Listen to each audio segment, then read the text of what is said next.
Ongole TDP అభ్యర్థిగా Damacharla Janardhan nomination దాఖలు చేశారు. టీడీపీ అభిమానులు కార్యకర్తలతో భారీ ర్యాలీగా తరలివచ్చి నామినేషన్ వేశారు. భారీగా తరలివచ్చిన అభిమానులు కార్యకర్తలలో ఒంగోలు నగరం పసుపు మయంగా మారింది. వేల సంఖ్యలో తరలివచ్చిన అభిమానులు కార్యకర్తలతో మినీ స్టేడియం నుండి కలెక్టరేట్ వరకు రహదారి నిండిపోయింది.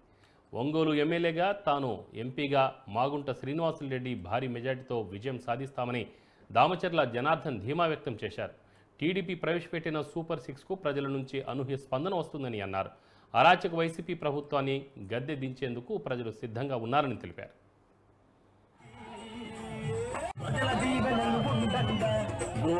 జనం కానీ అదేవిధంగా స్పందన కానీ ఈరోజు భారీ మెజార్టీతోటి ఒంగోలు నియోజకవర్గం గెలవబోతుందని చెప్పి కూడా మేము తెలియజేస్తున్నాం. ఎందుకంటే వాళ్ళంతా కూడా కంకణం కట్టుకొని ఉన్నారు. ఇవాళ వచ్చిన ఆడవాళ్ళు కానీ ఎంతోమంది ప్రజలు కానీ ఈరోజంతా కూడా స్వచ్ఛందంగా మద్దతు తెలుపుతూ ఈరోజు ఇంత ఎండలో కూడా వాళ్ళంతా కూడా మాతో పాటు నడిచి ఇంత దూరం వచ్చారంటే వాళ్ళందరికీ కూడా మనస్ఫూర్తిగా మా అందరి తరపున కూడా అభినందనలు తెలియజేస్తున్నాం. భవిష్యత్తులో తప్పకుండా కూడా ఏదైతే ఈ ఒంగోలులో ఆగిన అభివృద్ధిని దాన్ని కొనసాగిస్తాం. అదేవిధంగా మనం చేసిన 75% 80% కంప్లీట్ అయ్యి ఈరోజు అవన్నీ కూడా ఆగిపోయి ఉన్నాయి. ఏదైతే తాగునీరు ప్రతిరోజు మంచినీళ్ళు ఇవ్వాలనేది మా ఉద్దేశం. ఆ మంచినీళ్ళది దగ్గర 80% తీసుకొస్తే దాన్ని 5 సంవత్సరాల్లో చేయలేకపోయారు. మేము రేపు ప్రభుత్వం రాగానే 6 నెలల లోపలే అది కంప్లీట్ చేసి మొత్తానికి ప్రతిరోజు మంచినీళ్ళు ఇచ్చేటట్టుగా దాన్ని కూడా ప్రజలకి ఇంకా ఒంగోలులో తాగునీరు సమస్య లేకుండా చేస్తామని చెప్పి కూడా మేము తెలియజేస్తూ ఉన్నాం.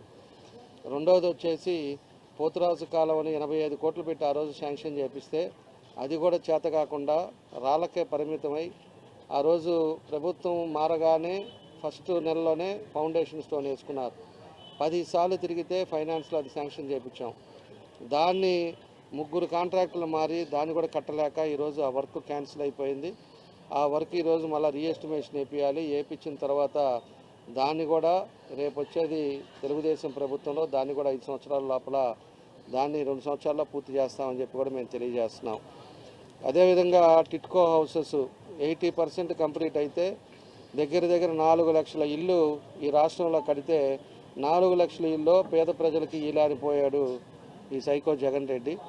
కాబట్టి రేపు టిట్కో హౌసెస్ కూడా 6,000 ఇల్లు కూడా రాగానే వితిన్ 6 మంత్స్ లోపల ఎవరైతే ప్రభుత్వం వాళ్ళు డబ్బులు కట్టారో వాళ్ళు చలానాలు కూడా ఉండేవాళ్ళని చూసి వాళ్ళందరికీ కూడా వాళ్ళ సొంత ఇంట్లో ఉండేటట్టుగా అవి కూడా చేస్తాం.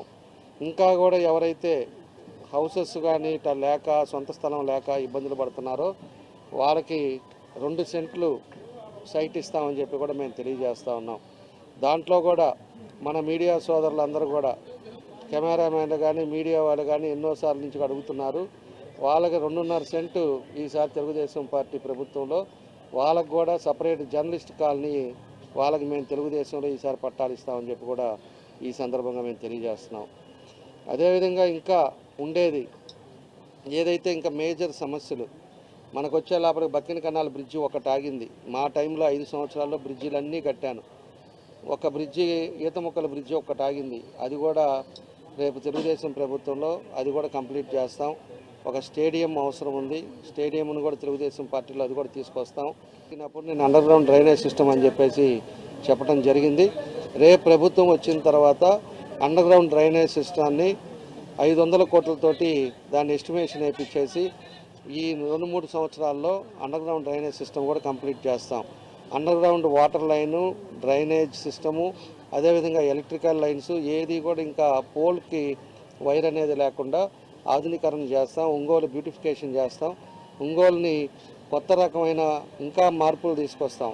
5 సంవత్సరాలు చేసింది ఒక పని అయితే ఈ 5 సంవత్సరాల్లో ఇంకా మార్పులు తీసుకొచ్చి అన్ని హంగులతోటి ఒంగోలుని తీసుకొస్తామని చెప్పి కూడా మేము తెలియజేస్తూ ఉన్నాం. అది కూడా తీసుకొస్తాం. అప్పుడు నేను అండర్ గ్రౌండ్ డ్రైనేజ్ సిస్టమ్ అని చెప్పేసి చెప్పడం జరిగింది. రేపు ప్రభుత్వం వచ్చిన తర్వాత అండర్ గ్రౌండ్ డ్రైనేజ్ సిస్టాన్ని 500 కోట్లతోటి దాన్ని ఎస్టిమేషన్ వేయించేసి ఈ 2-3 సంవత్సరాల్లో అండర్ గ్రౌండ్ డ్రైనేజ్ సిస్టమ్ కూడా కంప్లీట్ చేస్తాం. Under ground water line, drainage system, అదేవిధంగా ఎలక్ట్రికల్ లైన్స్ ఏది కూడా ఇంకా పోల్కి వైర్ అనేది లేకుండా ఆధునీకరణ చేస్తాం, ఒంగోలు బ్యూటిఫికేషన్ చేస్తాం, ఒంగోలుని కొత్త రకమైన ఇంకా మార్పులు తీసుకొస్తాం. 5 సంవత్సరాలు చేసింది ఒక పని అయితే ఈ 5 సంవత్సరాల్లో ఇంకా మార్పులు తీసుకొచ్చి అన్ని హంగులతోటి ఒంగోలుని తీసుకొస్తామని చెప్పి కూడా మేము తెలియజేస్తూ ఉన్నాం.